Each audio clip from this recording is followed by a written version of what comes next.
Before we go live, I'll just do a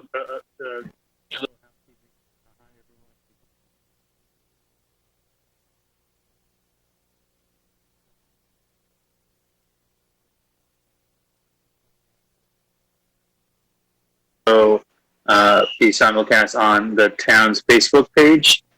So if you have folks that want to engage through that, that's been what we're doing here as a special committee on social and community engagement. It's probably best that we try to do our best to do that. So just a heads up, we're going to start I'm going to call the committee to order. And then I'm just going to check in with the mayor to see if she has anything that she wants to touch on before we get going. No, I don't. I just want to say that I am so grateful and thankful to the wonderful students and so many of our citizens that came to the peaceful protests over the last week. And it was very powerful, poignant, and we have a lot of work to do, a lot of work ahead of us as a community, as a state, and as a country, and even as a world. And we will be very, very focused and committed to making our community, what we can control, a much better place. Thank you. Absolutely. Thank you, Mayor Cantor, for that. And I was also had that in mind as well. Both Mayor Cantor and I know several of my other colleagues that are here also attended But what I think was really special about both of the events that took place in town was that both the organizer of the Tuesday event was a young lady named by the name of Mimi Gonzalez, who is a graduate of Hall High School, along with her mother. And then the event that took place over the weekend was organized solely by students, by Ishe Griffin and Kenya Ferreira. Some of you may know remember Ishe. She was one of the keynote speakers at the MLK event this year, and if anyone who was witness to that could quite tell at that moment that her star was rising, but ever so more when you see a young lady and her friends be able to organize 1,000 to 2,000 people on a Sunday evening. So it is just powerful that and it just goes to show the community that we have, but more so just that these issues are impacting everyone in this community, but more so people of color. And we have to, as a community, really band together and really take a look and reflect at that. I know that the town has not necessarily spent a lot of time on that, but I think that it's something that we need to do. I think that we have a lot of really good programming that is looking at that. But I think that we can obviously do better. And I think one of the goals that we have here at the Social and Community Recovery, and how does this intertwine with the COVID crisis, is, as we talked about at the last meeting, the COVID crisis is without question impacting communities of color in a more dramatic sense. And the first things that get hit in budgets are community programming that I think our communities of color have asked us to preserve and push forward, and that we need to continue to do that. So it is with that in mind that we're going to move forward into our conversation today on recreation. And I'm really, really thankful for everyone who has agreed to participate today. I'm really glad that we have as many people as we do. I will kick it over to Amy in a second to just give our general update. But before we do that, to just conserve some time, I want to just run through some of the folks that are here with us today. As I said, that both Martha Church, Director of the Library, and Helen Rubino-Turgo, who is the head of our Leisure Services, will both be making presentations. But we also have some special people that are part of our community that both are dealing with recreation or directly as parent advocates, and children are also participating today. So I'll run through that really quickly. We will have Ari is running a little bit behind today. She's our liaison to the Board of Ed. Obviously, we can't have this conversation without a connection to the Board of Ed. We have both Chris and Jonathan from the Bridge with us here. And then we have Carrie and Steve Boyle from 2 for 1. 2 for 1 sports recreation camp that is great. And small note, Steve Boyle was my guidance counselor, so please don't hold that against him. I also would like to say that we have Laura Petrado from who's a parent in town who has a child with special needs, and I would love to hear her input on recreation here, as well as we have representatives from the Youth Baseball League with both, I think Rob is here, and who else do we have from the Youth Baseball? I am seeing that, and Jeff from the West Hartford Little League. And I would like to thank Councilman Lee Gold for helping me connect with those folks to make sure that they're included in today's conversation. And then we also have Olinda Morales, who is an attorney at the Department of Public Health, and I think her input would be very helpful. And then Ann Keith from the JCC as well. I think that's everyone. And so just in regards to flow for tonight, the agenda is Amy and Matt will give their updates, and then we will hear updates from both the library and leisure services. And then we will open it up to a broader conversation based on those presentations. So I'm looking forward to the conversation, and thank you for everyone and all that you do. And with that, Amy, I'll kick it over to you. Thank you very much. So currently the town of West Hartford has a total of 676 confirmed cases of COVID-19.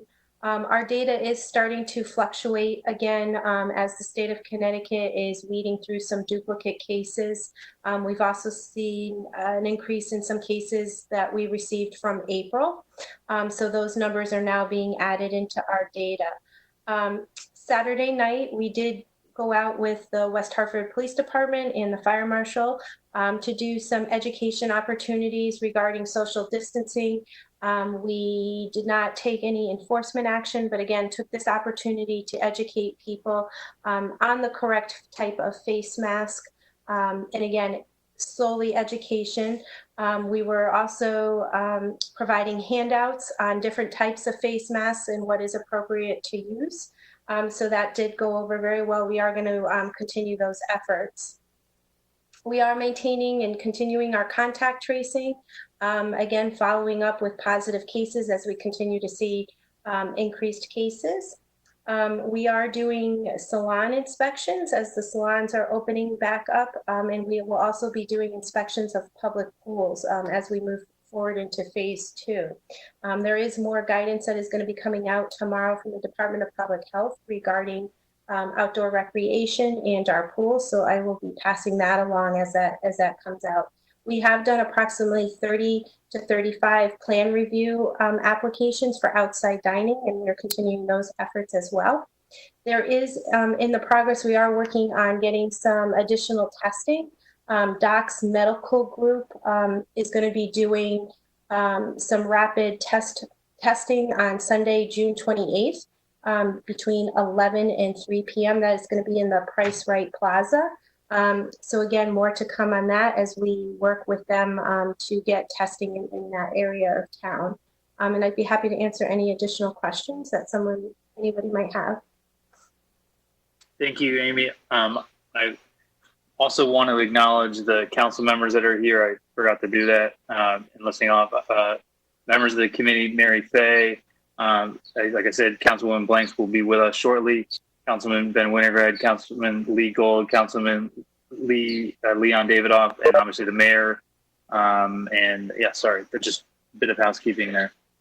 Amy, thank you for that. Are there any questions in regards to Amy's report?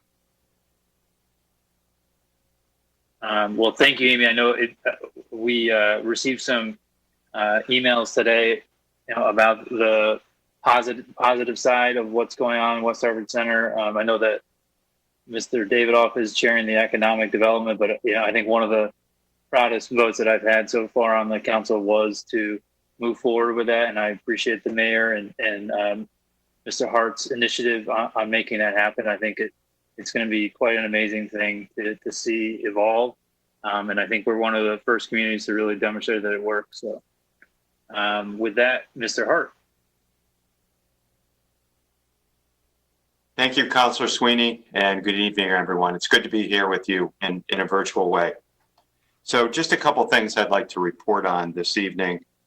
First, I'd like to echo Councillor Sweeney's comments and the mayor's comments regarding the peaceful protests that were organized, and we had great participation from our community this past week and this past weekend.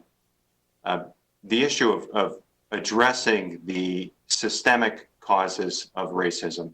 I know that's critically important to the council, and it's important to me and the town staff as well. And we look forward to working with you on that whole set of related and extremely important issues. A couple of other things I would like to touch on tonight. I'd like to thank Doug Jackson and Jamie Krajewski. Jamie, I hope I'm pronouncing your last name correctly, from town staff who will be assisting Helen with her report. Tonight, we will be talking about, we have a couple key staff committees that are looking at the reopening of various municipal facilities. Both are exterior recreational assets, like the playgrounds, for example, our athletic fields. So we've got a couple staff committees looking at that. They'll be presenting some recommendations to our executive policy group, which we will in turn share with this committee. I think we'll get some recommendations from them near term. I have already received some.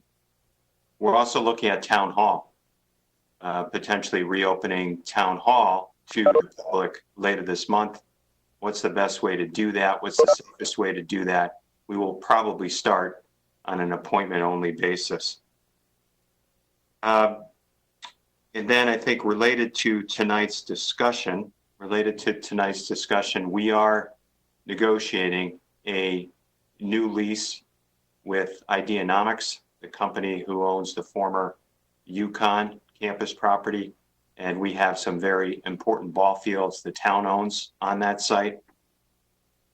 And I've had a chance to brief the council and wanted to let everybody on this call know that we're working hard to negotiate a successor lease for those fields. And then looking at the rest of the agenda for this evening, we are going to focus primarily on summer programming, both the library and leisure services. I think our staff has done some very good work, and looking forward to that discussion a couple minutes from now. So I'll pause, happy to take any questions Councillor Sweeney, you and others might have. I do not. I do not see any hands, so oh, sorry, Mary, go for it. Yes, thank you, Mr. Sweeney. Mr. Hart, I just had a question because I've been getting some input from residents of the area where Ideanomics is, and I did pass it on to you, but what can we do about maintenance? There's been I've gotten 2 calls actually, and I need to get back to these folks. The grass is high and there's been some raccoons and things that people are concerned about. So I just wanted to raise that and see what if, I know it's not the town's responsibility to cut the grass. We're all on tight budgets, but can we do something with them to have them at least do a little bit of maintenance there? Thank you.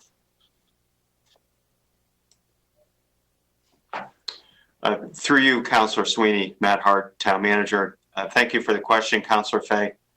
Yes, I am in regular communications, actually, with the Chief Operating Officer at Ideanomics. His name is Alf Poor. Optimistic that we'll be able to come to a resolution within the next couple of weeks. If we cannot, then we'll have to go with our typical enforcement route. But I think this direct conversation effort will be more productive, at least near term. The town actually has done a little bit of mowing out there along the sidewalk because it's so important to us, and also the traffic islands in the parking lot so that people can utilize the ball fields. And I think we even did a little bit of a strip along Asylum there. So we'll do that again if needed, but it is the landowner's responsibility. And again, I'm hopeful that we'll have a resolution in the not too distant future.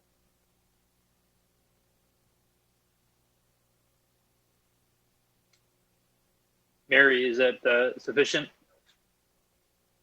Is absolutely perfect. So good information, and I will pass that on. And thank you, Mr. Hart, for having the conversations with Mr. Poor. Much appreciated. Thank you, Mary, for your question. So with that, we'll move to item number 3, and that is the adoption of the meeting minutes from last week. Without objection, I will move for adoption. All right, no objection, they're adopted. And now on to item 4, and Martha Church, it is your show. Okay, I've unmuted myself. Martha Church, Director of Library Services. Thank you, Councillor Sweeney.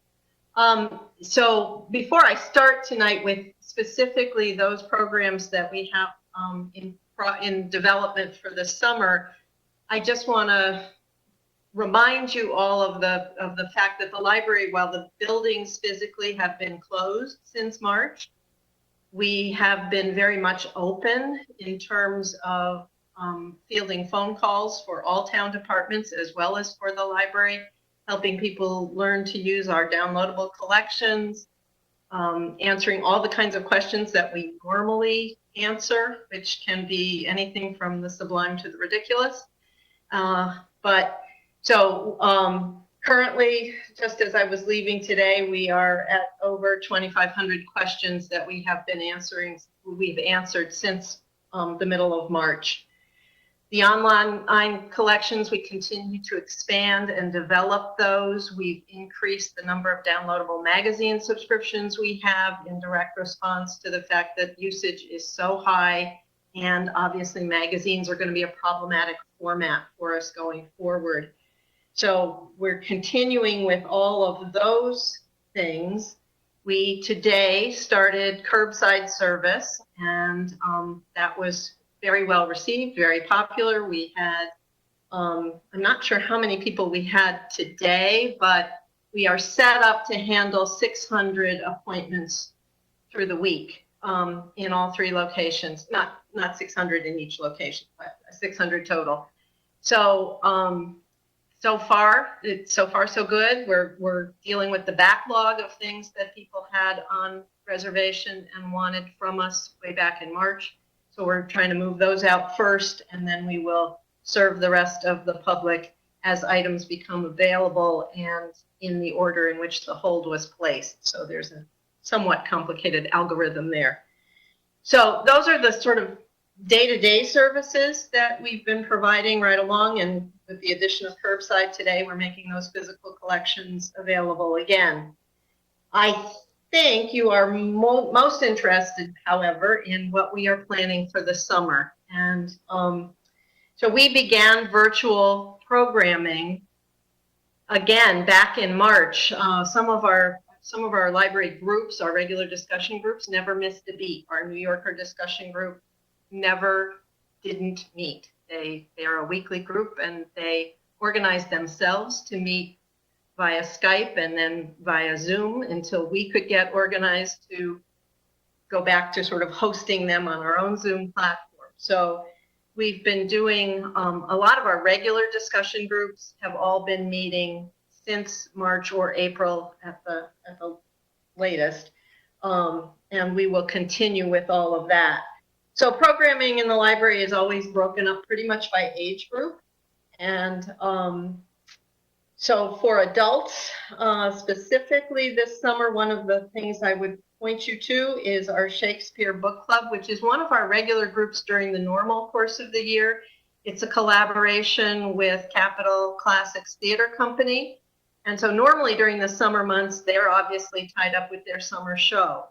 This year, that's not happening, and they are going to be taking the Capitol Classics lecture series through the summer. There will be 6 Monday nights in the summer where they'll be doing all different aspects of Shakespeare. And you would think that Shakespeare, who only wrote about 24 plays, you get to the end of them, but no, Jeff Sheehan can rework these things, and people love this. So that's one of the great collaborations we have going on for this summer. We are looking to start a cookbook.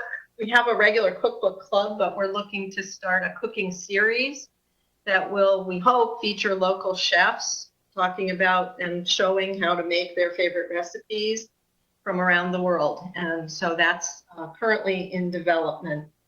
We are, to go along with the curbside service, we will be instituting a more enhanced reader's advisory service. Reader's advisory is when somebody comes to the library and asks for help finding a good book to read. And so we're calling that service Book Match, and that will be something where people who normally would be in the buildings browsing the shelves to look for the things that they want to read will be able to speak to a librarian and give us some ideas about the kinds of reading they like to do, and then we can make some suggestions to them so they can place their holds and get some new reading material that way.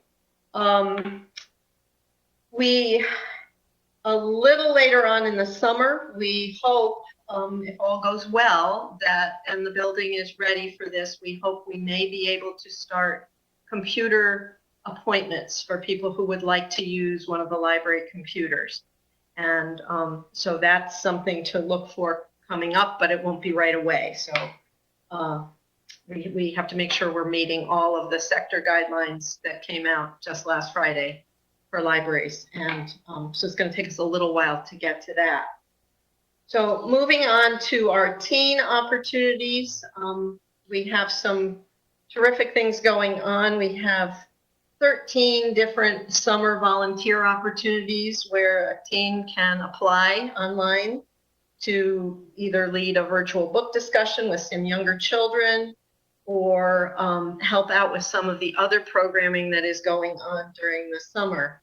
And that other programming includes some of the following items. We have a virtual Harry Potter week that we are doing in collaboration with teens and the libraries in Avon, Simsbury, Bloomfield, Farmington, and Windsor.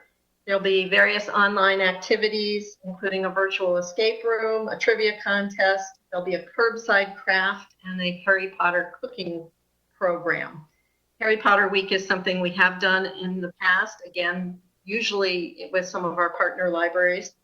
And it's very popular. Kids, Harry never gets old, apparently. So we're looking forward to that. There will be a virtual talent showcase for students ages 10 to 18. So that's the group we call tweens, the in-between group, and the teens. They can upload a 1 to 3 minute video, which will be edited and then telecast by Jen Evans and the staff over at West Hartford Cable TV, and then also on social media. So we're looking forward to that. It's not a competition. We've done talent shows in the past where it's been judged. We're not doing that this year. We want everybody to be able to feel they can participate and just enjoy the creativity of some of our young folks. Another new program for us is called Book Rants. These are unstructured book discussions for teens, and we'll see how those go. We also have a Teen Tech Tuesday. That's a series led by a current member of our Teen Advisory Board, and he'll be teaching basic coding to tweens and teens. We have a 4-week series called Zoom Party Games, and they'll be doing all those old-fashioned party games, but all via Zoom.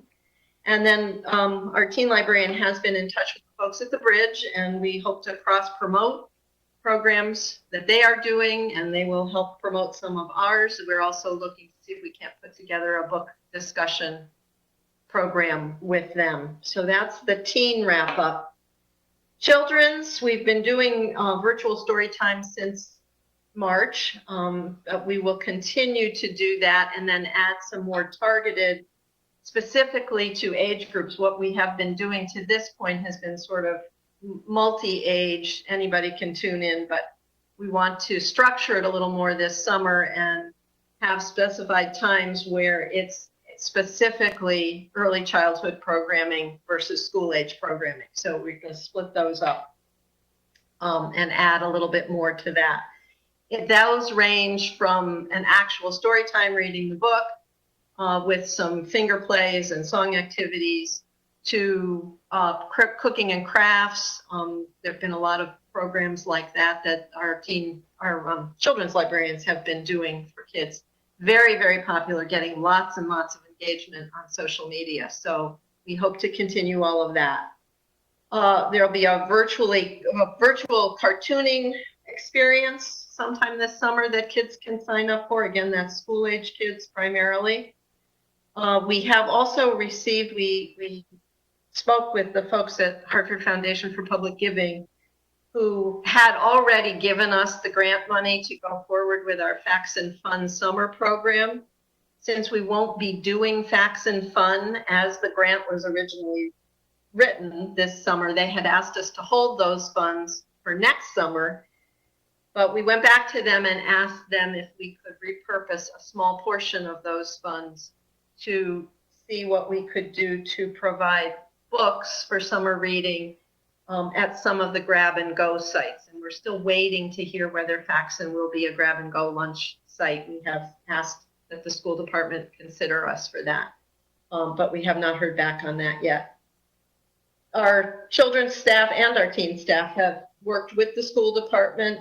They've created for the younger kids the summer reading challenge boards, which are a paper chart where you do different things and check them off, kind of like bingo. And those are being distributed to school-age children. And there's also the option to record their summer reading online through a program called Read Squared, which we used last year successfully. We get that through the state library.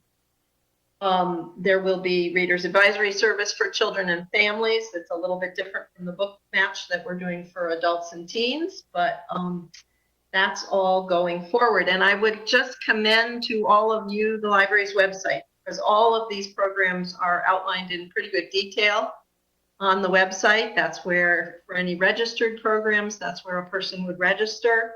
And anyone in town who does not currently receive our weekly newsletter, I would also highly recommend that if you're a person who uses email, you go ahead and sign up for that, because we will highlight things throughout the summer that are coming along, and it's a good place to find out what's going on week to week. So that's kind of everything I have, but I'm willing to take questions. Thank you, Martha. I think what we'll do is I'll have Helen present, and then we'll do all of the questions after both of you have presented. Okay.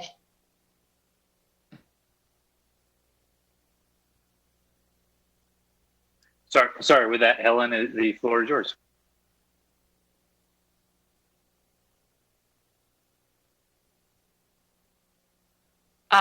Good evening, everyone. Helen Rubino Turco, Director of Leisure Services and Social Services. And the focus of our conversation tonight is to pick up where we left off 2 weeks ago when we met with this group for the first time. And that was to discuss what our summer programming options are.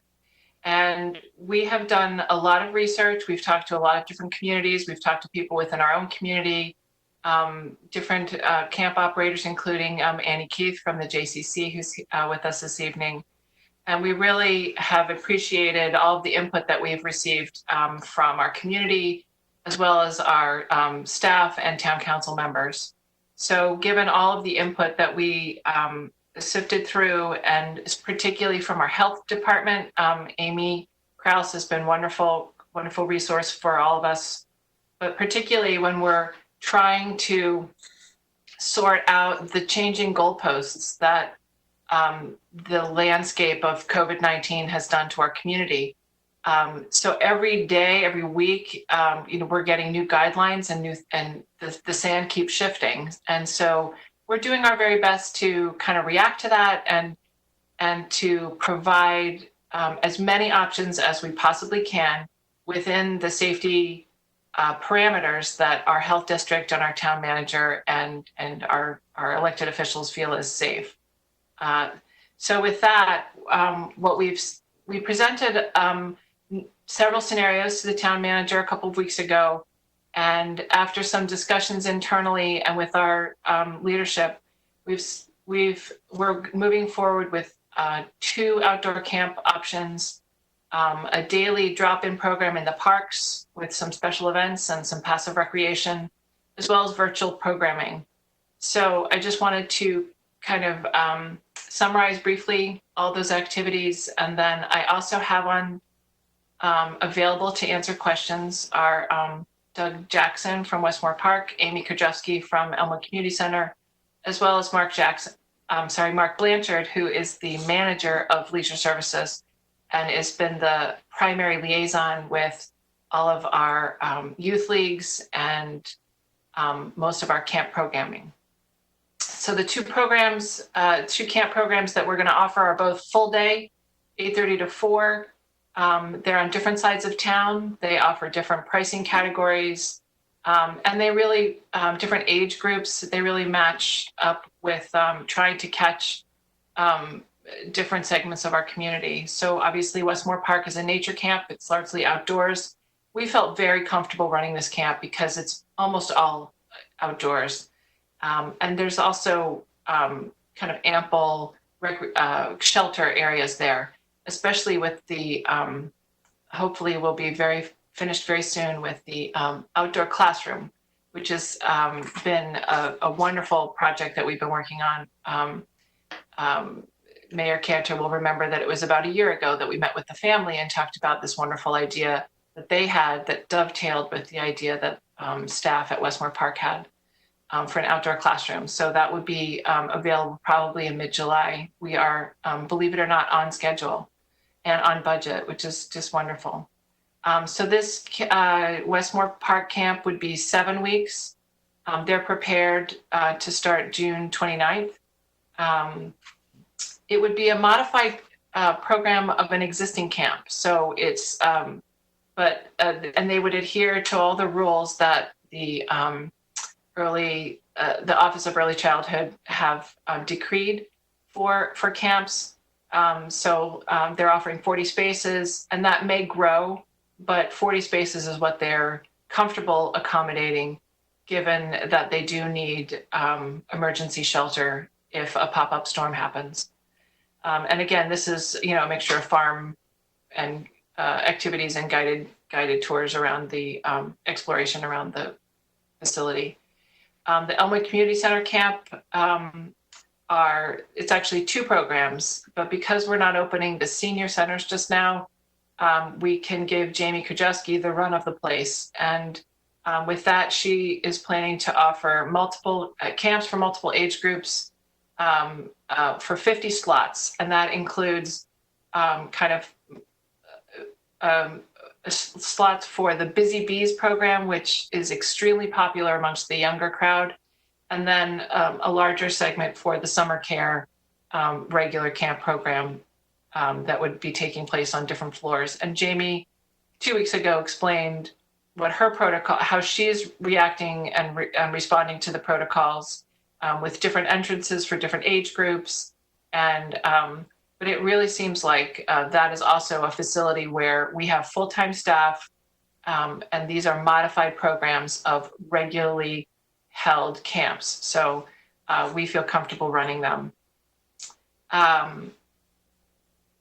So as always, our major guiding light in all of this has been the safety of our counselors and of the campers and the families that they go back home to.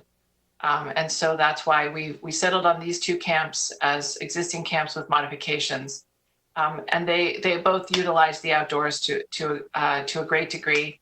And we're happy to move forward with those 2 camps. I'm going to pause.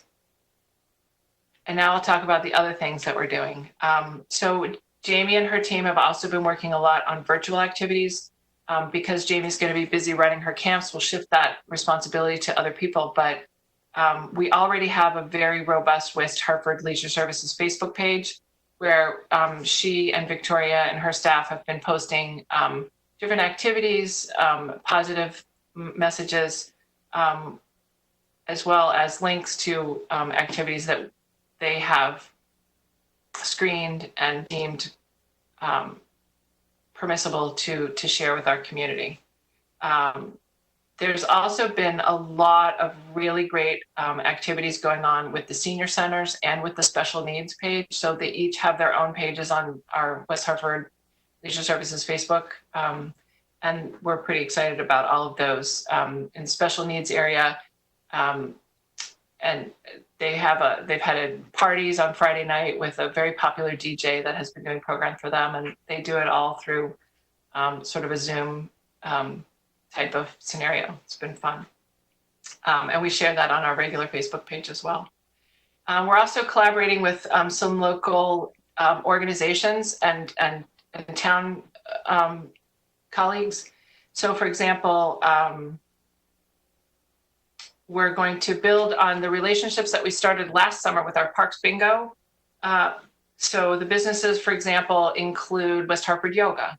Last year, they did free programs in the parks, and they are willing to expand this for doing free programs for children. And it will be kind of one-offs, but special events, and we will publicize them, and they would be open to everyone. The nonprofits that we've talked to include Bike West Hartford. Last summer, they did one park-to-park bike ride. This summer, they're willing to do one every week. And it might change, the route might change, but you can pick it up at any park and then continue riding until you want to go back to your home park. But Bike West Hartford has stepped up and wants to do more activities with us and to partner with us in that way. We've also talked to some arts organizations, particularly specifically as an example is Playhouse on Park, where if we've approached them with some programming ideas that they may bring either value added to an existing camp, or they may do a one-off program in one of our parks where they do a program and then there's a small performance in the park, but it would not be like a play where there's lots of people involved and where there's interaction. It's more of, soliloquies or Shakespeare sonnets or something that's kind of more individual. So it's kind of a twist on the playhouse idea, but it's still kind of in that realm. And the town is investigating some funding opportunities as well as perhaps matching those funding opportunities. And the last two items are, when we spoke 2 weeks ago, we talked about the Park Ambassador Program. So that's an expansion of the existing park supervisor. So that park supervisor in Kennedy Park, for example, won't just be kind of the person that's monitoring security and knows how to fill out an incident report. It's more of someone that is greeting and is making people feel welcome in the park, explaining the different activities that are going on, as well as handling the mundane things like, no, you can't park there, or that facility is closed, or, you can't do that activity here, or there needs to be a garbage pickup. So we're excited about expanding that park ambassador role we had been using it at the golf courses and it went very well. So we're going to kind of bring it back to the parks and have that be going on every day in every park, in 5 major parks. And then the final piece is something a little different to augment our full day camp, which of course is very slimmed down this year. But it's having a game tent in each park for Monday through Friday. And this dovetails on an initiative of the National Parks and Recreation Association. And July is Parks and Recreation Month. And their theme this year is called Game On. And so we're going to have Game On tents in every park from 9 to 2. We anticipate it being 7 or 8 weeks. We're hoping we can get it up and running for 8 weeks, but it might be 7 weeks. And we would be able to use some of our very best camp counselors that have previously run our Camp Fantastic. And they would be involved with this. And they would offer a variety of games and scavenger hunts and arts and crafts and special events that could be of interest for families if they want to go to the park. And obviously the older children can go on their own if their parents feel comfortable. Otherwise, a parent might come and see what the activities are, but the parent could read a book and while the children are engaged with the activities. So that in a nutshell are the more formal activities. We also can highlight some of the behind the scenes conversations that we as staff are having amongst ourselves. And one of them is a committee that was formed to help handle the recovery, our town's recovery from COVID. And that is the Municipal Operations Recovery Team. Mark Blanchard, who's on the phone, is a member of that committee. And as he likes to say, I've been in constant contact with, I'm making a joke on the name of the email service, but he has been in constant contact with our leagues, our sports leagues, the baseball leagues that are on the phone this evening, as well as the other leagues, the other sports leagues. And we continue to monitor the changing rules and recommendations that are coming out of the state, as well as the interpretation of those changing rules and recommendations that our health department reads. And we try to bring together all of those opinions and priorities into this committee. So, for example, we reviewed the golf course, and the state said golf could reopen, and our committee and the executive team of the town, so the executive policy group, said no, we want to be a little bit more cautious, and we're gonna delay that. So I just want to give you an idea of the kinds of conversations that they're having multiple times per week. And then they write recommendations to the executive policy group, and the executive policy group then will make a final decision and a recommendation. So things like the golf course did reopen, obviously with some restrictions. Tennis and pickleball were reopened at 50% capacity, and we're looking at increasing that to 100% capacity with, again, this has to go through a process. So it's not just like, oh, we want to do this. We make these recommendations through the Municipal Operations Recovery Team to the Executive Policy Group. So I just wanted people to understand the process. But we're also looking at playgrounds and basketball courts. Playgrounds, we hope to open soon with some additional signage. Again, this is something that will come out of this municipal operations team. Basketball courts will, it's very hard to open them at 50% capacity, right? It's a contact sport, and that's a bit harder for us because high contact means higher risk. So we're continuing to assess that. Ball fields, play fields. We hope to be able to accommodate the needs of the leagues, and Mark has been regularly communicating about the changes that have come through, and we hope to have some good direction there shortly. The high school tracks have reopened. Westmore Park remains partially open, and our facilities, of course, are largely closed, like Town Hall is closed and the Elm Community Center is closed. Some of these would reopen with the introduction of camp. So they might be closed to the public, but they would be open for the function that is needed so that we can control the entrance and we can control and help with contact tracing if something happens. So being able to track who's coming in and everything is very important. We do hope to make a recommendation to open the rink soon by the end of June. They have given us a proposal to reopen, but again, we have to make sure that it matches the rules from the state. It passes the snuff test of the health district, and then also it has to, pass the executive policy group. So I don't want to get ahead of them, but I just wanted you to get an idea of the breadth of the work that this committee is undergoing. Ellen, thank you. I think that's it. I appreciate you giving that kind of process that is going on outside of just what's being provided to the town through the governor's office.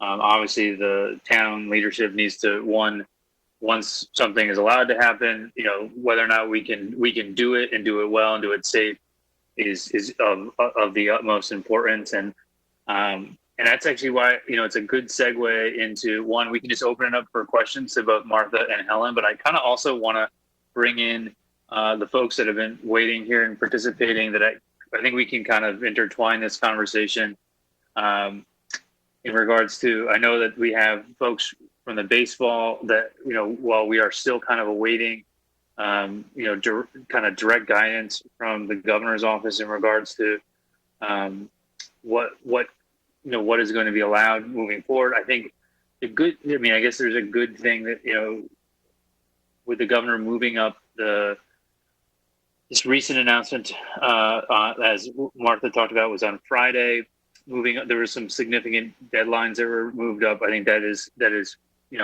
from a pandemic standpoint, that's fantastic. I think people need to get back, and most everyone here is involved with, keeping kids active, and most everyone here is also a parent, so knows how vitally important it is to one's well-being as both a parent and as a child for your kid to be active. But with that, I kind of want to just talk to both the folks from the JCC and 2 for 1 and talk about like what you guys are doing, how you've gone through this process. I think Helen did a really good job, and I also want to give credit where credit's due.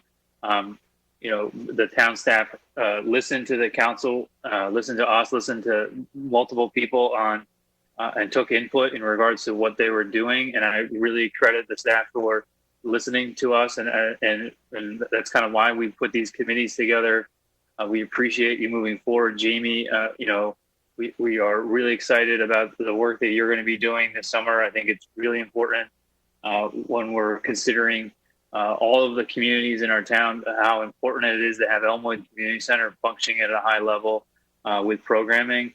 And Doug, how important Westmore Park is a gem for the town and having you guys move. But if I can, I want to bring it over to why don't I start with Steve and Carrie and just kind of talk about like what are you guys going through? What have you talked to? I know that you guys do camps not only here in West Hartford, but do it elsewhere. And kind of just give your thought process on that, and then we'll move over to the JCC and kind of talk about what's going on there. Hi, everybody. I can't say I was terribly prepared to present. I did want to listen in, so I have to first start by saying, as Liam's former counselor, thank you, Councillor Sweeney, for welcoming us to this. I know many of you on the call, Carrie and I do it from different hats that we've worn over the years, and some of you are 241 parents and former colleagues in different venues. So, certainly, my life's been a little bit different since I left my role as a guidance counselor at Holland and in West Hartford for about 20 years. So I was actually dealing with some of the COVID stuff before everybody else was, because I've been consulting to a global school system, one of which has a campus in Shenzhen, China. You all probably remember Dennis Biscard, who was the former head of school at Kingswood, Oxford. Well, he's now the head of the DC campus for middle school and studios. But I also was consulting to the school in Shenzhen. So they had sent kids home for Chinese New Year. And so I was starting to learn about all these protocols that were probably heading our way. And sure enough, all of us around March realized that it was heading in our direction. So we've spent a lot of time really just trying, when I hear Helen talk, I'm like, oh my gosh, to deal with the many things you have to do in a municipality with the amount of services that have to happen for the entire population, right? So for us, what the challenge has been is trying to create public-private partnerships in ways that are serving the entire community, whether it be a town or in many cases, a private school. So, for example, our camp in Denver, we found out pretty early that they had made a unilateral decision separate from the governor's recommendation to not allow any summer programming to happen in any of the public schools at all. And it was a fairly early decision for a state that had a great response to what was happening. And so I was appreciative of those folks that were patient and that allowed some of the data to come forward so that we could see what was happening. I mean, I can tell you as an empty nesters who all of a sudden had 3 adult children living in the house, it's a challenge, right? In terms of how well are we going to social distance? How are we going to do it? We took it so seriously. But one of the things that really turned the corner for us in terms of saying, we really have to be able to run some of these programs was when we had a Zoom with our staff. And one of the coaches that we have who works with kids in Hartford said, I'll walk around from 8 a.m. to 6 p.m. in a bodysuit and a mask if we can get these kids outside playing in some capacity. Because, as a counselor, one of the things we realize is that the social isolation that's happening, unfortunately, probably the amount of abuse reporting that's going to come out. I'm sure, Helen, you and your staff are ready for this in terms of dealing with. We often will talk about training our staff on abuse and neglect. Well, we're going to be first line of contact for a lot of kids who have been in shelter for 3 or 4 months now. And so there's those things to consider. So as we worked with sort of state level and in fact, national level, I was on a webinar last week with Christine Stratton from the National Parks and Rec, and talked about Game On. And I think the fact that you're doing that, Helen, is terrific. And I think there's so many good initiatives that, you know, we get all this 30,000 foot recommendation, but then how do we do boots on the ground programming and delivery? And that's really why it's important for us to be sitting on this call to see how can we learn from each other? How do we support each other? And so we just try to be as transparent with families as we can about why we're making certain decisions, why we're implementing certain protocols. You know, it's interesting because we're running our first camp in Vancouver, Canada. We had every intention of being there this summer, but we can't cross the border. So it's just, you know, there's another municipality we're dealing with. Is just how everybody does things a little bit different. But you know, we've been learning a lot through that process, and certainly are happy to help and support how we can as we look at creating public-private partnerships. And probably a nice segue to hand it over to Annie, since we've been working in the background as well on a potential collaboration between the JCC and 241. So Liam, I don't want to steal your intro, but I thought it might be a nice way to segue. Thanks for having us, though. By all means, Annie, why don't you take it from there? Well, I just was going to say everything that Steve just said, so there's nothing left for me to say. I babble too much. I'm sorry. No, you know, living in a community like this that's so inclusive and just so rich in culture and history and friendships, it's been great to, you know, I've talked to Helen, I've talked to Steve. I have the benefit of a lot of JCC colleagues around the country who've already reopened and made decisions. And I also have a lot of former YMCA colleagues that I've been working with and making the decision. You know, Helen says, I'm a decision maker. I need to make decisions. And we struggled with our decisions. As a matter of fact, even when we announced what our fitness center openings were going to be as of July 1st, we missed out on all the people who are still working actually from 9 to 5 every day because we were going to do shortened hours. So we've had to switch gears and change our operating hours to accommodate really everyone, even though we wanted to open in a very soft, easy way. So, you know, we listen to our members, we send out surveys, we talk to people on the phone, and we got from a lot of people, they're too anxious to make a decision right now. And then we got people who are like, I need to get my kids out of the house. I need something. So we decided to have a mix of things so that everybody had choices to make. And we decided to be as flexible as we could with deposits and enrollments because, you know, we started March 15th would have been our early bird deadline for all of our camps and all of our summer programs. And we shut down on the 13th. So as of, you know, when we shut down on the 13th, we had, you know, 400 to 500 people already registered for things for the summer who we wanted to give the first choice to once we decided what we were going to do. And, you know, again, many of them very anxious about making the decision. So we are still working with them, answering questions every day. As all of you have said, things are changing moment by moment. So we made a decision to have a full day camp out in Windsor at our place on the Farmington River out there. And luckily, Steve and Carrie took a visit out to our camp in Windsor and saw that it was a great site for us to finally have a partnership to do some weekend programming for those families who are really too anxious to send their kids to camp and, you know, aren't really going on vacation and just need something fun to do with their family. So we're going to be announcing our weekend programming that we're doing together out there. So we're lucky to have that site. And our swim and tennis club up in Bloomfield, you know, we had capped it because we know we're going to have people coming in shorter windows of time instead of people just coming and spending the day. And we've had a lot of outcry over our wait list. So we're trying to figure out how we can accommodate everybody who wants to come and spend some quality family time in the summer. But we're also going to do our half-day sports camps there.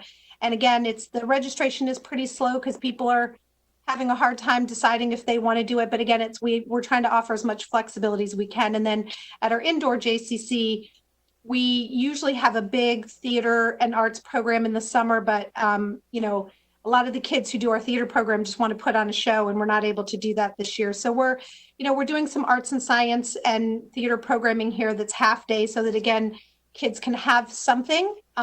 If they don't need daycare, full day daycare, we can offer them something that they'll be comfortable with. And And then our preschool is going to open for probably most of the people are going to use our preschool program, need it for daycare, and we have limited spaces available. So, again, we just tried to listen to, everybody who was expressing their needs to us, and then we're trying to be as flexible as we can with those who are anxious. And, as things, unfold, hopefully we'll see more people coming on board and wanting to spend time with us. And, it's a very stressful time for everybody. And, the staff piece, I know all of you are experiencing this too. There are a lot of staff, there are a lot of parents who do not want their teenagers working. Luckily for us, we have mostly returning staff, but we've had a few kids say there's some health concerns in my household, so I really can't work. But they want to volunteer behind the scenes, which is really awesome. But we are doing everything that we possibly can to make it a safe workplace for our staff. Cleaning, PPEs, everything we can do, training. And, I think they're really grateful for the opportunity to have a summer job, because there are a lot of places that are not hiring this summer, as you know. So just thank you for including me. We're really happy to be a part of this. And thanks to all of you for all you're doing for the town. Thank you very much for that. And I mean, it's such a big point. I know that was a big concern for for both. I'm sure for Steve as well, but I know Helen had expressed that about the safety of not both the students and the campers, but also of the camp counselors who are in a lot of cases are also students too, right? So and they don't necessarily call the shots in regards to if their kid is going to be allowed to work. It's a parental decision in a lot of those cases. But with that, I think this is a good way to segue into to allow for the folks. I think Jeff is on right now, but Jeff, kind of talk to us. Speaking of parents, like what are you hearing, and kids, like what are you hearing from parents? Obviously, I'm sure there's frustration that the kids can't get out there, but how are you interacting with the kids in the West Hartford Little League? I've seen a lot of creative things online with videos, and I'll kick it over to you. Yeah, I mean, we've done some online, some videos to keep kids, sort of like engaged in baseball and trying to keep it fun and trying to keep skills sharp. And, we did like a virtual catch, and we did, various different, both silly and sort of more kind of skill-based things. Our biggest concern is that kids are, I don't want to say starting to, I hope not, but our fear is that kids may start losing the love of baseball. It's not a particularly fast game these days. We struggle with, I don't want to say we struggle with numbers, but baseball in general is a sport that, struggles sometimes to keep kids' attention. And, we worry about having taken so long off of the game of baseball. Will kids still have that love of the game? We've put together some protocols, very much a work in progress. The two leagues I worked closely with Rob Hanawal, over at youth baseball. The two of us worked together to sort of kind of share some brainstorming, some best practices as far as how we could get kids out into the field. And we submitted something to Mark Blanchard, it's a work in progress. Like I said, we're certainly willing to revise it as much as it needs to be to make things safe for everybody, and to sort of fulfill any requirements on the town or the state. I know Governor Lamont just came out yesterday, I think, with the sort of a little bit more specific, I think, with sort of phase. I literally was making changes to our document today based on some of the things that he put into the newest document that just came out. Yeah, Helen, yeah. I guess it's not.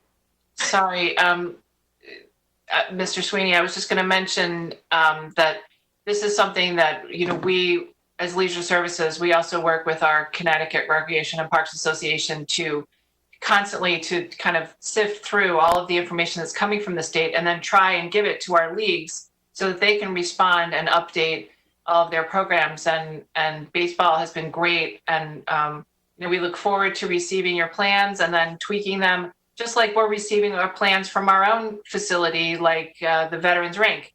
and then, saying, well, we just found out this, that now you can have this many, or it should be 50% capacity or whatever. Like it's constantly changing, and you guys are all volunteers. You can't possibly try and keep track of it all. So I know Mark Blanchard is on the phone, and he really appreciates the work that you guys are doing, and also just the communication that we have with the leagues is very important. So thank you.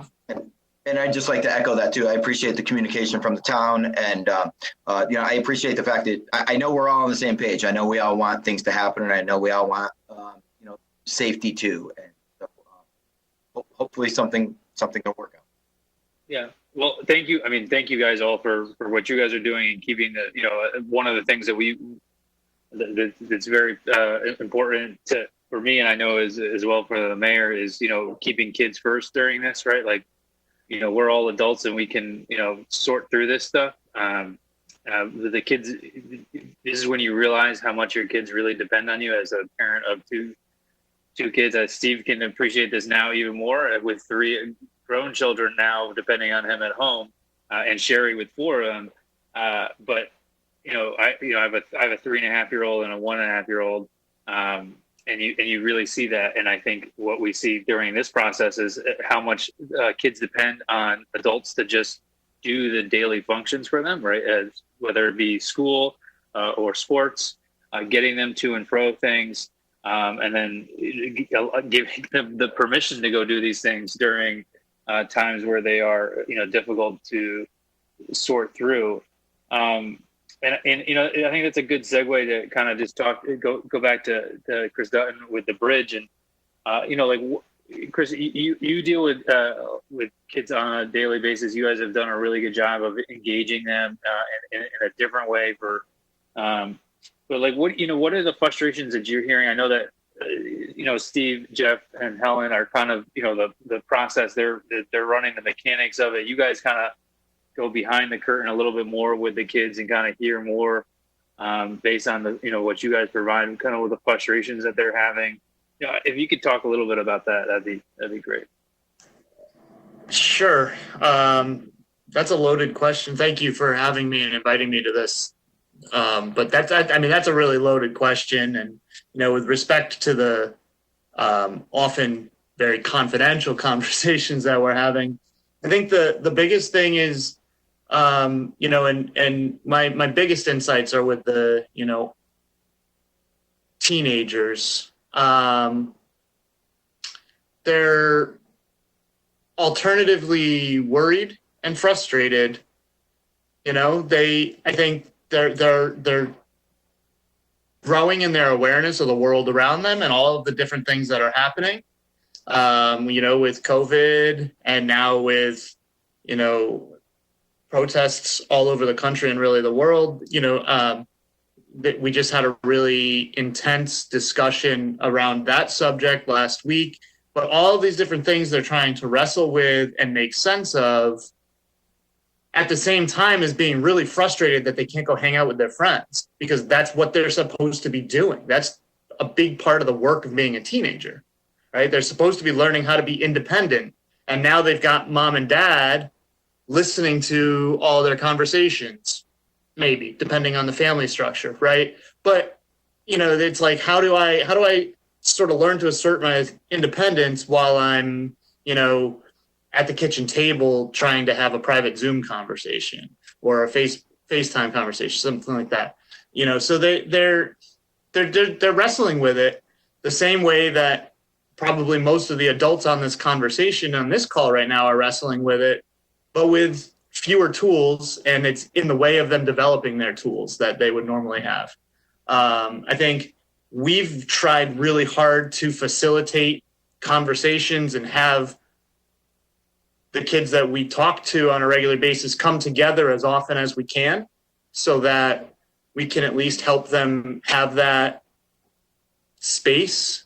But, so far, all of our work has been virtual. As we move into the summer, we're going to hopefully start in some small groups and have kids get together. And, I talked about the last time that we were in this meeting, we're going to do our traditionally, we've done mentoring groups. We've brought together 8 or 10 kids to do groups in the summer and do field trips and real activity-based things. But we're probably going to bring the programming to the kids, and have kids that are in a similar neighborhood meet in a central location, and that'll be better than nothing, but it won't be the same. And so we have to try to figure out how to help them feel like this is the connection they need right now, and they're going to get this connection in anticipation of coming together as a bigger group in the future, right? I mean, I think we're not going to be in COVID-19 related quarantine forever, and these kids are going to continue to grow up and continue to, be young adults. We can help them to try to limit the gaps in their social development by, trying to help them talk to each other, help them have those conversations, help them not just play a video game together over Discord or whatever platform they're using to do that. And honestly, those are good tools and those are important things, but we also don't want them to just spend all their time doing that. We want them to try to figure out how to have other conversations, how to have other things. So that's why we've been doing a book club. We've been doing a gaming group, but we haven't been playing the traditional games. We've been bringing up, tabletop games virtually so that we can have different conversation and social interactions through that.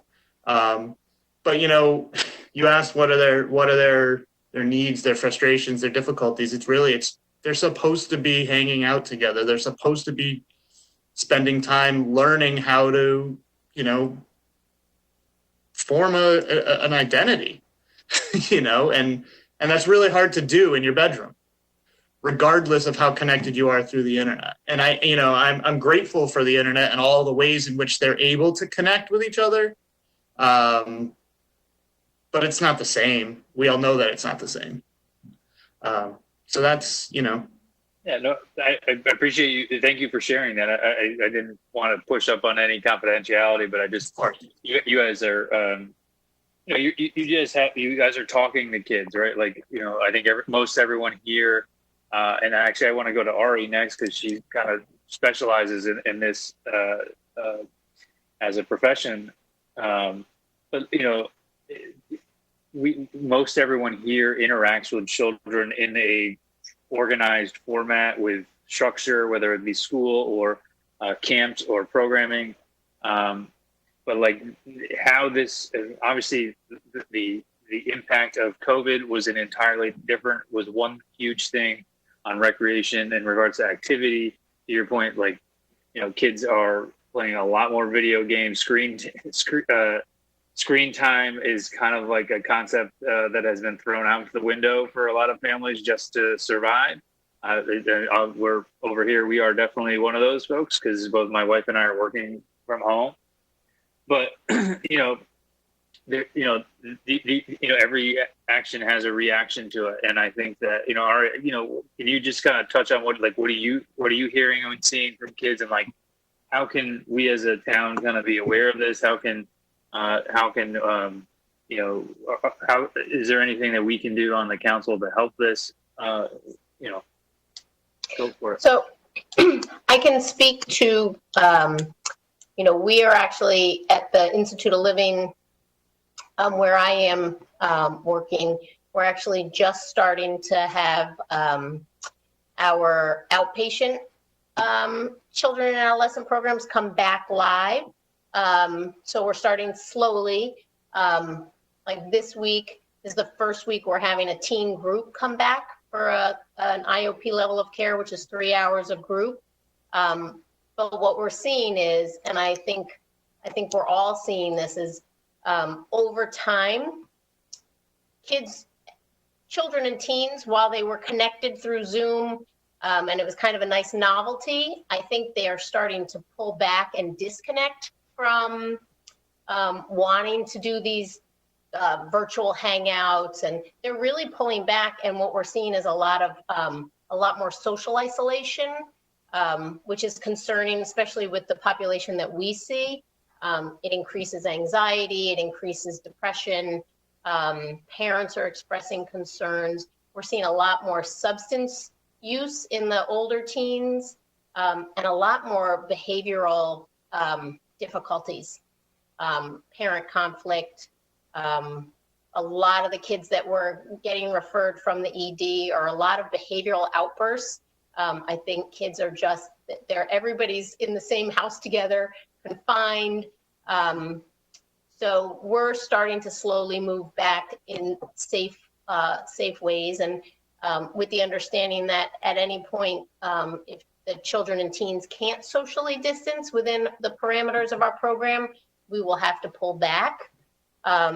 So what I would say as a town, as parents, if there's any way to give children and teens opportunities to socialize face-to-face in structured and safe ways, I think that's really should be the priority at this point, because I don't know if other people want to speak to this, but I do feel, and Chris, maybe you can speak to this, that those kids that were participating like in our groups and kind of being able to hold on with the virtual are really starting to say, and I worry that once school is out and that level of structure is gone, I think we're going to lose our kids if we don't attempt to get them back on some level in person. Yeah, I mean, that's been a concern, and Chris, I'll kick it over to you, but that's been a concern of mine of dealing with at-risk kids for most of my life, and the first couple of months where we're dealing with uncertain times. There's nothing we can do, right? We are being humans and dealing with things immediately, but as we evolve in these things, to both Chris and Ari's point, as these issues also evolve, we have to keep these in mind. And also at the forefront of the decision makers too, right? Like, what is your top priority right now in regards to the well-being of the kids? Are kids at the top of your mind, right? Or when we're talking about, and this is kind of in your lane, when we're talking about school in the fall, like, are we prepared to convert back in the fall to a program that's going to work? Because to your point, I think there are numbers across the state where we've seen communities, and West Hartford luckily had a phenomenal program. It was one of the best ran out in the entire state. But we've seen communities that just didn't talk to 30% of their kids. Yeah. And you saw also a trickle down. You had engagement early, and then it falls off, right?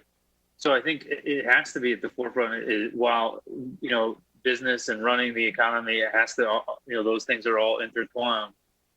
But the well-being of our youth and our future is really at stake here.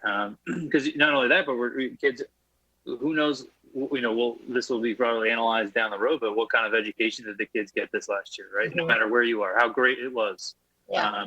It wasn't nearly whatever the parents signed up for. But I think, I kind of want to open it up to the other folks that are on here, and I've done enough talking. I don't know if there are other counselors that have any questions, or anyone else that wants to chime in. Oh, Linda, I want to kind of invite you to, if you have any questions as well, want to have your perspective as well. Rob, I saw you were coming in and out, and Eric as well. Feel free to chime in questions. If no one has one, I have one for Martha. Martha, you had, pre-COVID, you had talked about one of the really good programs that the library was doing in regards to connectivity in these hotspots. Again, I think I brought this up before, but is there a consideration of continuing this program? And so, to review for folks, the library was to help with connectivity, because a lot of the problems was not that they didn't have a computer or a phone, but that they didn't have access to the internet. And the library was having people take these out through the library's service. But going forward, it might be something that we might want to, double or triple down on. So, Martha. Yes, and yes, Liam. So we are talking about that, and that's one of the things that I've asked staff to look into, expanding that program. That was something we had just started, and so it was we were learning about it, and we were learning about what kind of demand there might be for this particular program. We were seeing that they were circulating we were circulating them for a 2-week period of time. And what we'd like to do is, as we start up again, is actually go down to a 1-week period of time and then see how that demand is, and then add to the program if we think the demand is there for that. So yes, it's definitely on our radar. Another thing we're going to do as we look to bring people back into the buildings is to simply, we're looking at getting some Chromebooks and some laptops that will be for use in the buildings, but will allow people to move around the space and keep themselves distant from each other and still use the computer connectivity that way. All through this period, we have seen people that are surrounding all of our buildings, parking in our parking lots, using the Wi-Fi. People are there for long periods of time through the day, sitting in their cars, but clearly they're not sitting in the driver's seat. They're sitting in the passenger seat, and they're using a device and connecting through our Wi-Fi. So we know that the need is there, and we are looking at that. Thank you for that. Does anyone have a Mayor Cantor?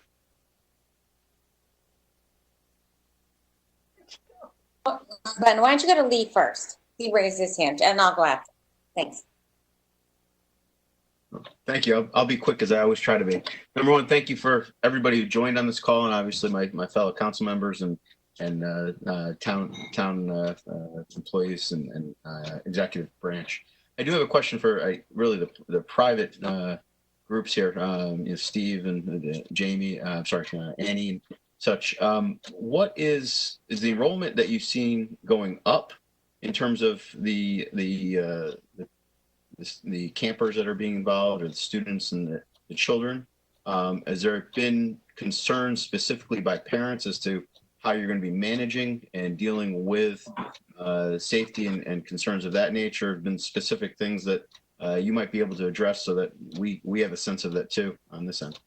Yeah, thanks, Lee. Annie, I'll go first if you don't mind. I think part of being transparent up front was really what was helpful, and the feedback we got from families was being super appreciative of us saying, look, we literally are all in this together. I know we see the posters and we say it, but what we put out in around March 15th, which, as Annie had talked about, was around early bird deadlines for things, was like, look, we're going to be impacted by this as well, and we don't know what the outcome is. So what we essentially said was, if you are financially impacted by COVID in a negative way, we want you to be able to attend camp. We don't want it, if we're able to run camp, consider it a loan, no questions asked. If you can't afford tuition, we don't want kids staying at home who otherwise could come if their families have been impacted by it. And then firstly, we said, but if we get to the point of camp and we have to cancel, we're asking folks to go ahead and defer their tuition if they're in a financial position to be able to do that, to sort of spread out the damage to us as a small business over the 2 years, as opposed to having to reimburse it all. So that's why we were grateful in the work we did with the Office of Early Childhood and Kingswood Oxford to be able to sort of say, look, these are the things we're doing on a risk mitigation level. We're actually advising folks on the national level. We're working with Farmington Parks and Rec. We're working with Monroe Parks and Rec. We're working with other private schools. And we communicated that with families all along the way. So we announced officially last week that we were going to be able to run camp at Kingswood Oxford, which is our flagship. That's our biggest camp, with Denver being second. And as soon as we did, all of a sudden people were like, oh, wow, I really need to think about this, because we said to them, like, look, here's what we can do. We can mitigate risk in the same way when concussion became, we learned so much about it. All we can do is try to mitigate the risk of concussion, but we can't guarantee that your child won't have a concussion.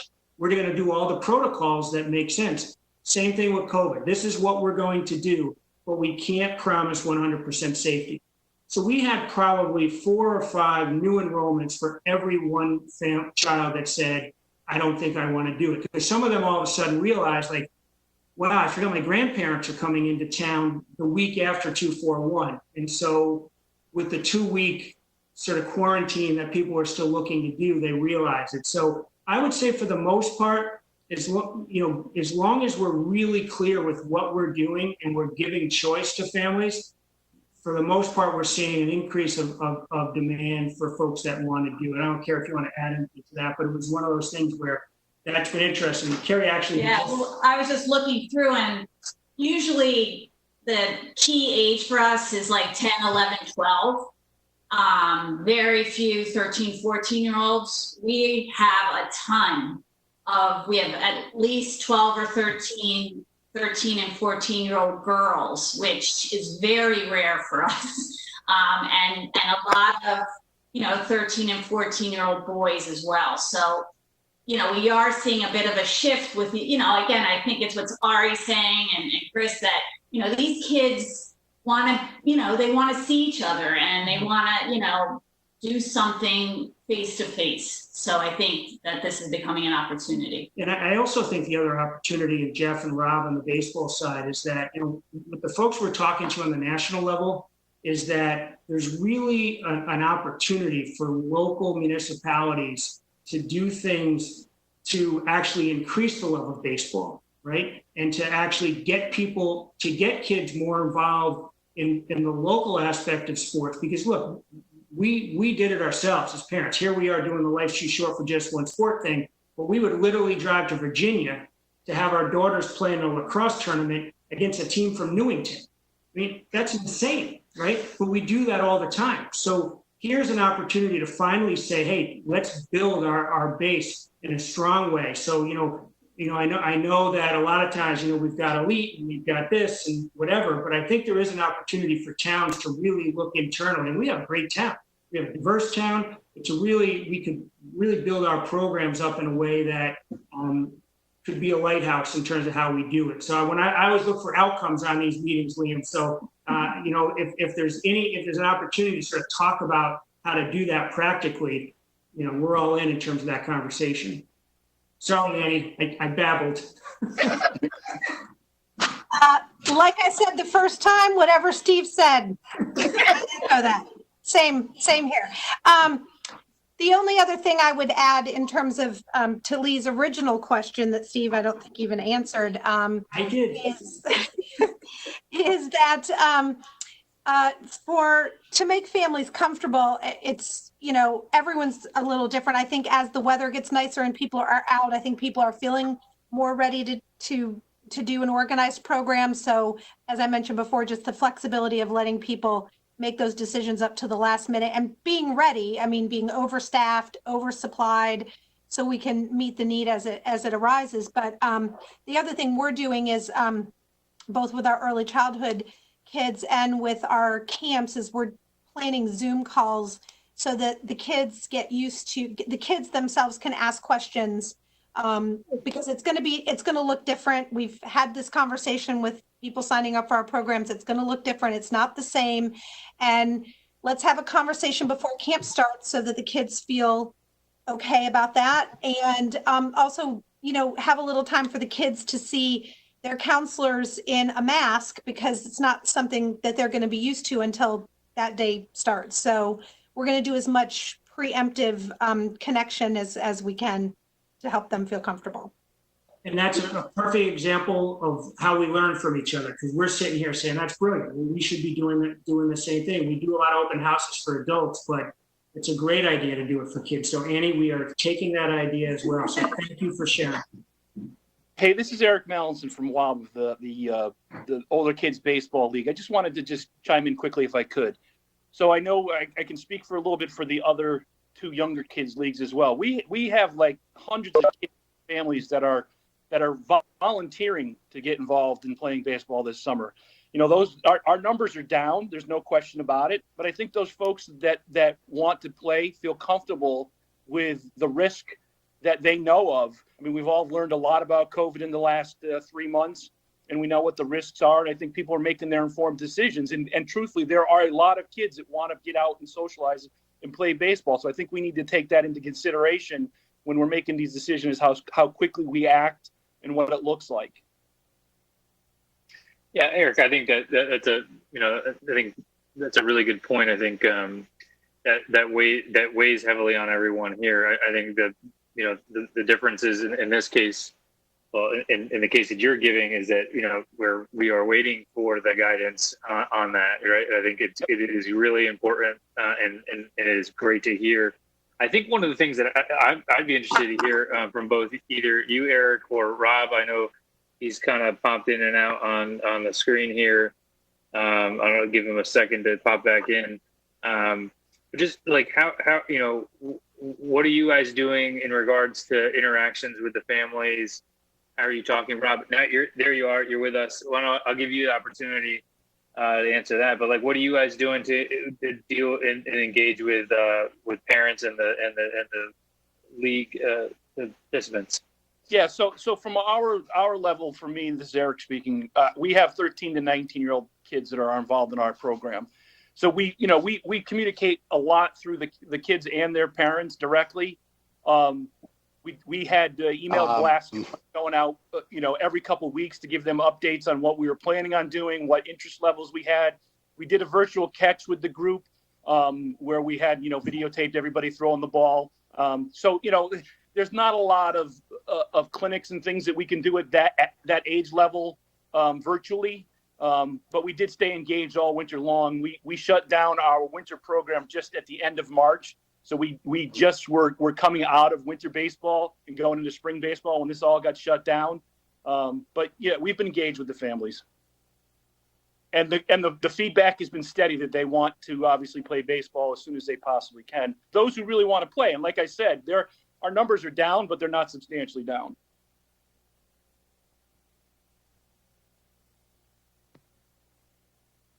Did you guys hear me? Yes, totally heard you. Sorry, I couldn't get my. That's all right. I wasn't sure if I was on mute and said all of that, or somebody else was on mute. No, you were crystal clear. Okay. Rob, Rob, did you want to jump in or no? No, you've been in and out of here. Go. Yeah, there you go.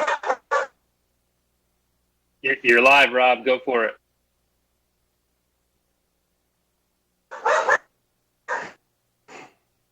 Hear your dog. How you?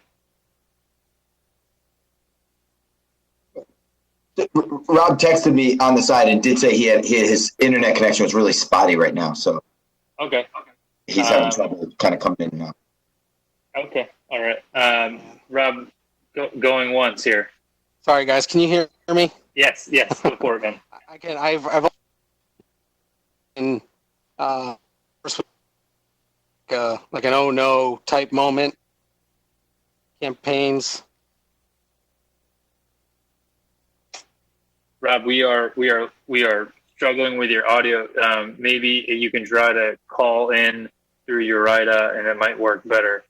But with that, in the meantime, I will pass it over to Mr. Davidoff. Had a question. Thank you, Mr. Sweeney. Leon Davidoff.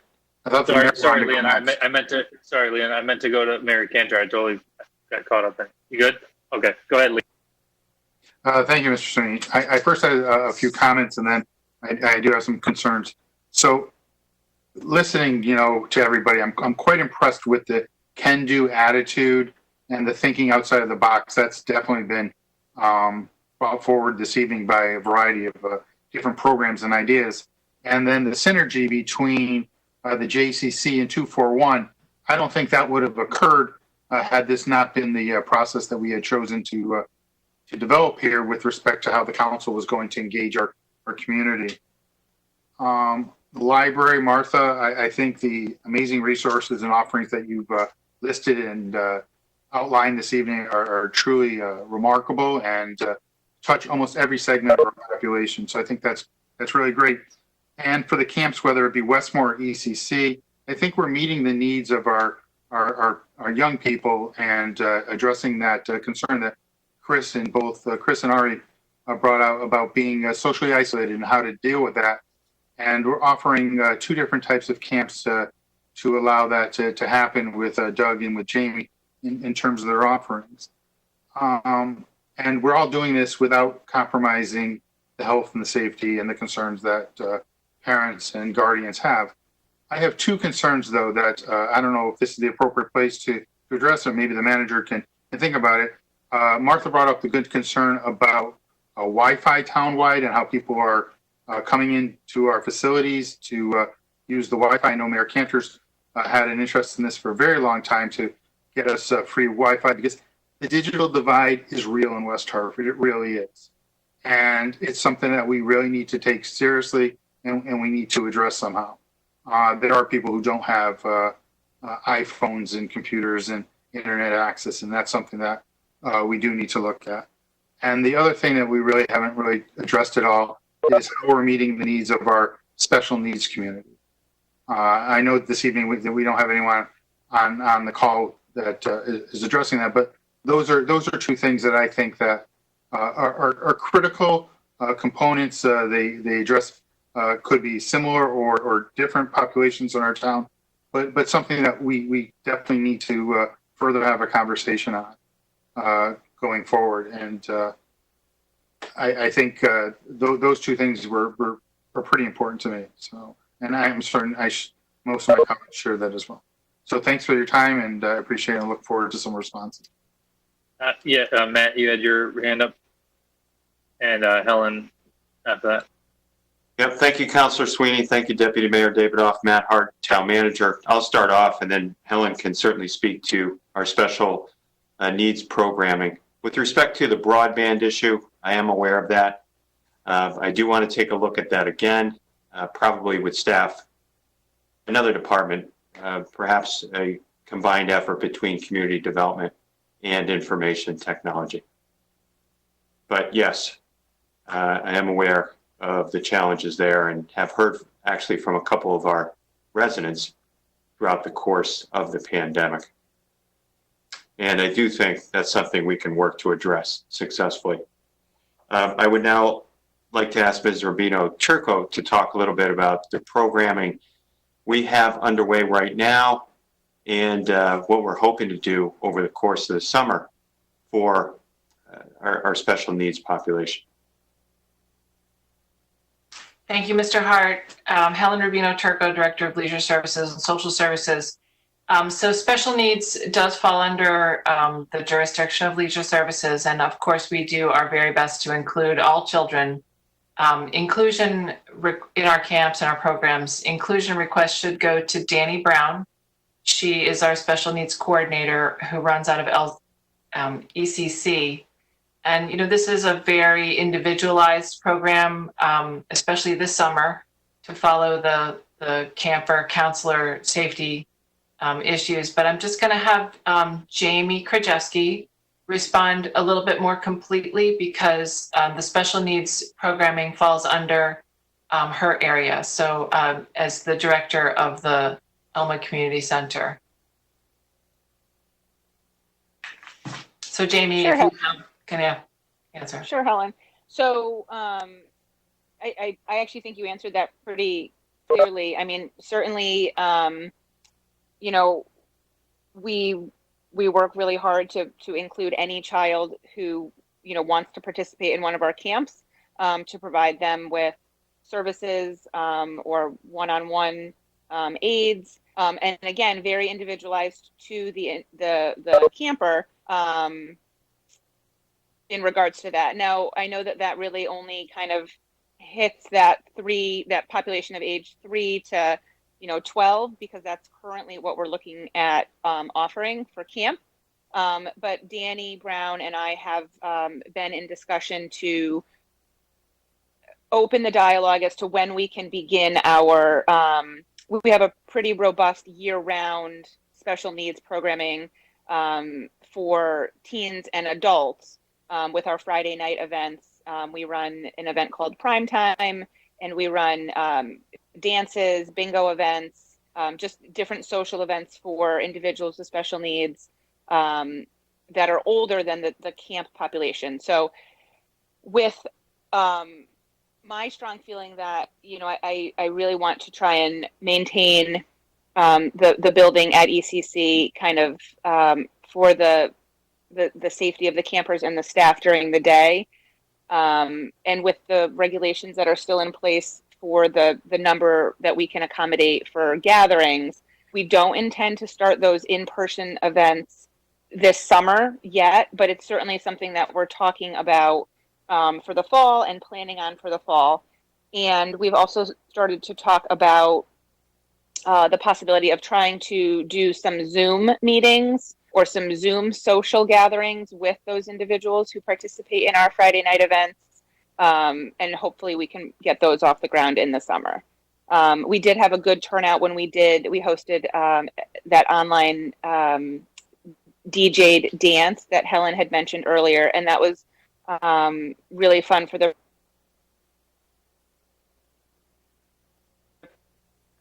participants because they got to see there. Something that we're aware of and that we certainly want to expand upon and get that social interaction back for that population as well. And thank you, Jamie. You cut out a little bit at the end, but I also wanted to mention that I did check in with Andy Morrow about what the school district is doing in terms of their extended, their summer programs, their summer special needs programs, and they do have intend to offer their extended year services for some students. It will be virtual, and he said he is exploring some options of some programming in August. So I guess more to come from the board side as well. Thank you for that response. Linda, I just wanted to give you an opportunity to chime in. I appreciate you hanging in there with us. Rob, I will come right back to you as well. I see you're wired a little differently here, so I'll give you the opportunity in a second. Go ahead, Linda. Oh, thank you. Thank you, everyone, for your contribution. I don't have young children, so I only have a daughter and she's 28. However, since I'm also an immigration attorney, I was wondering whether, and also a minority in town, I was wondering what have the town and all of these programs done to reach minority communities. As Ari said, if you lose these kids, it's going to be very hard to get them back. And I do know from what I have read in the paper that the gap in learning has been, and socially has been increased through this pandemic in minority communities. So I would like to know what the town is doing with regards to that. Yeah, that's a really good point, Linda. I think one of the things that we're having collectively as a society right now is the larger picture on equity. And a little bit more focus on what that actually means, right? It doesn't just deal with policing. It deals with our recreational programming. It deals with our education system. It deals with our healthcare system, our environmental policies. I know that, this is a conversation that we've had with Helen, and she's been very responsive to it. And I think actually one of the things that, I want to give credit for is the push to open the Elmwood camp was one of those things to do that. But Helen, why don't you talk a little bit, Jamie? You guys talk about what you guys are doing to, and how do you advertise and how do you engage with our multiple diverse communities that exist in town. Sure. This is Helen Rubino Turco, Mr. Sweeney. So we have been working very hard behind the scenes to try and create some safe programming for the Hannock neighborhood. That's the Hillcrest Area Neighborhood Outreach Center region. That is a part of town that we typically do a half day camp in the afternoons at one of our parks. So we are going to be communicating, and we're in constant communication with that neighborhood through our staff that are in the Hannock area. And so we do continue to explore options there. Unfortunately, without busing, it's very difficult to solve that problem because before we used to they would all get on one bus and we would take them someplace. But we're not allowed to do field trips. We're not allowed to, busing is not available. And this is all from this on the state side. So that's a challenge. But we are looking at trying to address that through, and particularly through that and the grab and go lunch. So we have the ability to kind of get the word out through those communities when we come up with our solutions. Thank you. This is Alinda. I would like to add that I think a town-wide Wi-Fi access would be really wonderful, because a lot of minority households do not have access to the internet.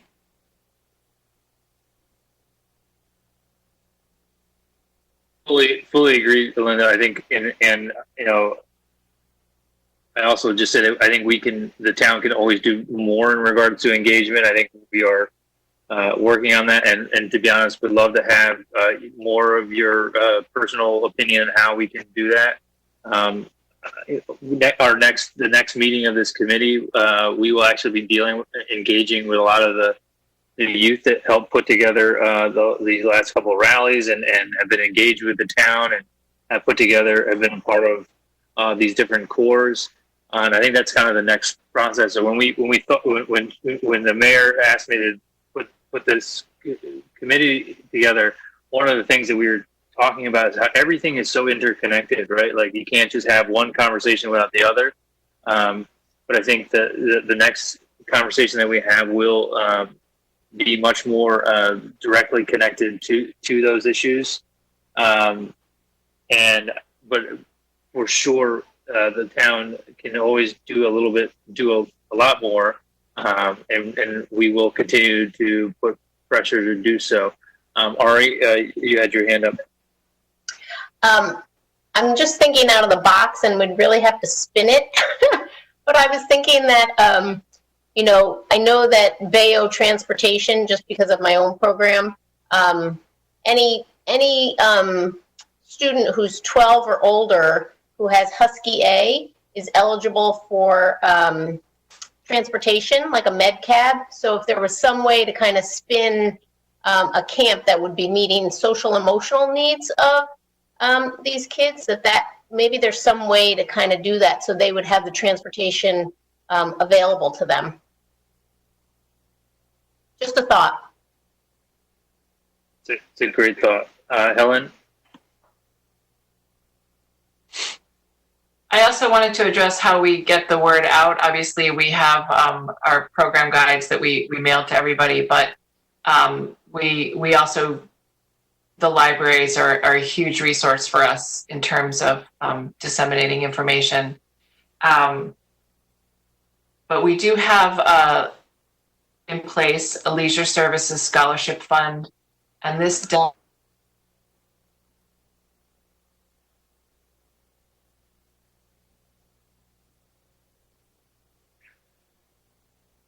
so looks like we lost Helen there. Mayor Cantor, you wanted to chime in on this. Yeah, so I can't tell you how warm my heart is right now, because this is exactly what we envisioned when we were trying to figure out how to bring the community together to solve some big problems and to sort of flatten walls and break down walls and just to help. We've got a lot more work to do. I mean, there's a lot more groups that we're not reaching and touching and talking to. And so we do have a long way to go. But, we know many of the barriers that we have to serve more family, more of our youth. Transportation, broadband, healthcare, food insecurity are all things that, and just pure access language. I have, friends of mine that teach ESOL, and they said parents can't help their kids with school, and those kids are very isolated right now. So there's a real need, and there's going to be a lot of anxiety with kids going back. Matt and I just received an email. We had asked Capital. Okay, maybe Ellen's back. I don't know. I wonder if she knows. Helen, you are not on mute, but no video. Okay. I will yield it when she comes up. All right. But Liam and I are struggling a little bit, and I know my other counselors too. We've talked about how to engage more of our youth in a sort of to help them really engage in municipal, not municipal jobs, but municipal or community civic engagement, right? Sort of that core mentality. And we talked about this early on when we were talking about, and you know, in Chicago, it's the my block, my hood, my city. And they've had this up and going, and there's a lot of remote programming that kids are doing, and we'll break up in two. Even my husband, one of my sons works in Chicago at a social justice program in Chicago, and they were talking about beautification. And so online, he said, Mom, we had these sticks that we, those like reaching sticks that we grabbed. So sure enough, on Amazon, I bought 12 of them. I'm like, sure, we could put 2 kids here, 2 kids here, 2 kids here. And so I got them if anyone has kids that want to do that. But those kinds of activities that they're not going to be long-term. They probably will involve no money unless we have some structure and a sponsor. But when Matt and I both received a Capital Workforce Partners was looking at some of the numbers, and for our CROG region, which is the Capital Region of Governments, 14 to 15-year-olds, there are 30,000, 16 to 17-year-olds, 31,000, 18 to 20-year-olds, 54,000, and percent under 150% of poverty is 27% at the 18 to 20-year-old range, a little bit less than that in the earlier range. So there's a real, I think all of us know many students, they say that obviously COVID unemployment is hitting the younger, early employed the hardest. Many of them are camp jobs even, and summer employment that are high school kids and college kids if they're lucky enough to be college kids. And so, we have a significant problem at every significant challenge at every age group to engage, and those unique experiences of those counselors in this COVID pandemic, this is going to change their lives for forever. And talking to kids actually at this really transformational time in our country's history too. We were on a call with Tom Moore, Matt and I, and he said that what's breaking my heart most of all is these kids should be in school engaging in these discussions that are so important to how transformational this time is in history, and we're losing it. And so is there a way to capture some of these things? So I really want my homework and charge to all of you. First of all, thank you all for the incredible contributions you make to our community. I know all of you, and I'm so grateful for everything that you do. And is to help us try to figure out how we can structure something, even if we're engaging 10 youth or 20, it's better than no youth. And so Liam and I are going to have a focus group with some of the kids, because we could design everything we want or anything we want, but if they're not interested, it's not going to work. So we need to hear from them. So we're going to do some work before the next meeting, but if there's things that you think of that you are, because there's so many great ideas that already have come forward. I think this is more of that late high school to through college age that we might really capture. But if there's anything else that you are thinking of, we'd love to hear from you. So I think that's a great way Rob, to finally pull you into this is, I think one of the things that the mayor spoke on is, we're actively seeking out, and if you do have folks, particularly kids that, that do want to participate in some way, that, want to talk about their own experience, we would love to hear from them. But how are you talking with them? And I just want to give everyone a timeline here. I'm trying to run this to 8 o'clock to be respectful of everyone's time. I know everyone's got kids and bedtimes, and everyone might want to have some dinner tonight too. So, but Rob, I'll kind of leave it with you to kind of finish things off there. Yeah, apologies for the issues earlier. 9 straight hours of Skype calls and no problems until then. But so thank you for having us participate. It was really great to listen in. I was able to hear parts of what Eric said and most of what Jeff said, and I echo, everything that they relayed. One couple of things that we made sure, and Jeff had said, we were afraid that we might lose interest or the kids might no longer love baseball if they went too long without it. So, when it was canceled in the spring, that was pretty serious for us. We got a lot of comments from parents.